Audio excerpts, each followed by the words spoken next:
Pemirsa, untuk mengetahui bagaimana kondisi terkini di kantor Pusat Majelis Ulama Indonesia atau MUI, lokasi terjadinya aksi penembakan, informasi selengkapnya akan disampaikan oleh jurnalis MJN Aris Setia dari kantor MUI Menteng, Jakarta Pusat. Aris, bagaimana perkembangan pengusutan kasus ini? Apakah sudah ada informasi terbaru mengenai hasil olah TKP?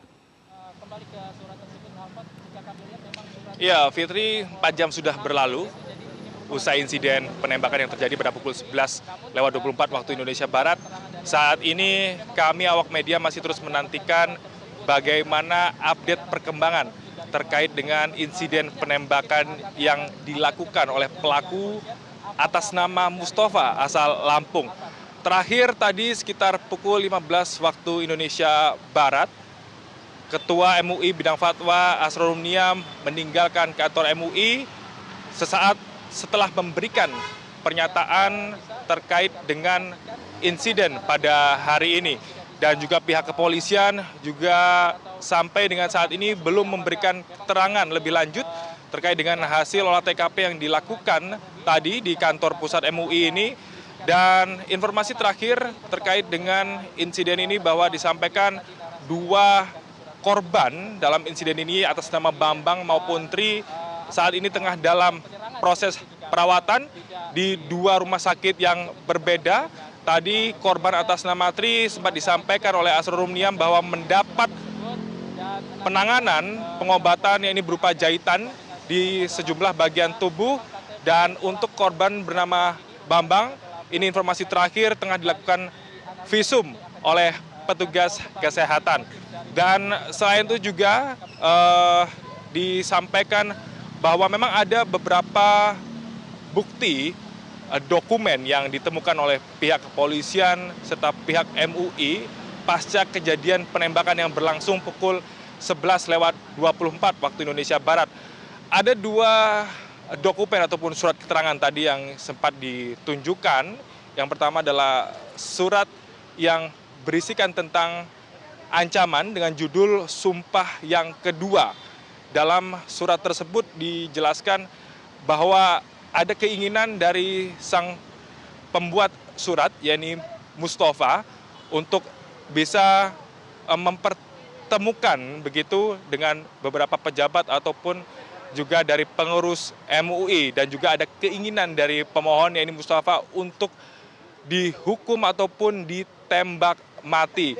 Dan juga dalam surat itu disampaikan bahwa ada keinginan dari Mustafa sendiri untuk melakukan tindakan kejahatan atau dalam hal ini membunuh begitu dari sejumlah pejabat yang ada di Indonesia ataupun dari pengurus MUI sendiri. Dan dokumen kedua ini tadi juga sempat saya lihat secara langsung dengan keterangan surat ke-6. Ini dalam surat tersebut ada informasi yang menjelaskan keinginan dari sang pemohon, yakni Mustafa, untuk menyatukan umat sebagaimana keinginan yang telah diamanatkan ataupun yang diinginkan oleh Nabi Muhammad SAW dan juga Tuhan Yang Maha Esa, dalam hal ini Allah Subhanahu wa Ta'ala. Dan selain itu juga sampai dengan saat ini kami melihat kondisi di sekitar kantor pusat MUI tidak ada penjagaan dari petugas kepolisian, penjagaan ketat yang dilakukan, bahwa usai dilakukan sterilisasi, gerbang dari gedung kantor pusat MUI ini ditutup secara rapat, garis polisi masih menghias di gerbang, dan juga kami melihat di lobi ataupun di pintu utama kantor pusat MUI ini masih terpampang garis polisi. Fitri. Aris, untuk menguak lebih terang motif penembakan yang dilakukan oleh pelaku, selain tadi 2 dokumen yang diamankan oleh pihak kepolisian, apakah ada barang bukti lain yang juga disita ataupun diamankan oleh kepolisian untuk mengusut dari motif pelaku ini? Ya, barang bukti lain yang diamankan terkait dengan insiden ini adalah ada sepucuk senjata yang ternyata memang ini senjata jenis airsoft gun. Namun untuk lebih jelasnya tadi disampaikan oleh Kapolda Metro Jaya Irjen Pol Karyoto bahwa pihaknya masih akan terus mendalami lebih lanjut terkait dengan spesifikasi dari senjata airsoft gun yang digunakan oleh pelaku Mustafa ini, seperti apa detailnya. Dan selain itu juga jika kita melihat kronologi dari terjadinya insiden penembakan ini terjadi pada pukul 11.24 waktu Indonesia Barat, dan informasinya bahwa pelaku Mustafa ini tadi sempat memasuki lobi kantor utama MUI dan mengutarakan niatnya untuk menemui ketua umum dari MUI, namun karena tak kunjung mendapat jawaban, pelaku kemudian tidak sabar, emosi, dan secara spontan melakukan tembakan yang informasinya ada 3 kali tembakan. Ini yang mengarah ke sebuah kaca yang berada di dalam lobi kantor pusat MUI. Dan kaca tersebut pecah dan sempat mengenai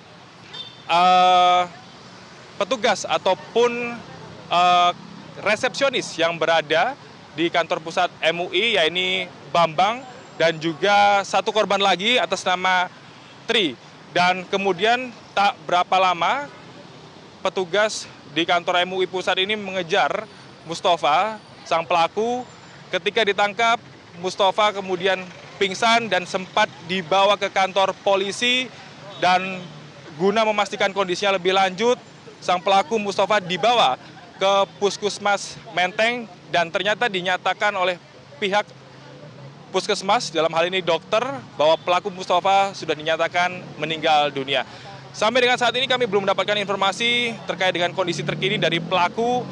Apakah memang pihak kepolisian membawa Mustafa ini untuk dilakukan visum atau pemeriksaan lebih lanjut oleh tim forensik di Rumah Sakit Polri Kramat Jati. Demikian, Fitri. Baik, Ari Setia, terima kasih atas laporan Anda.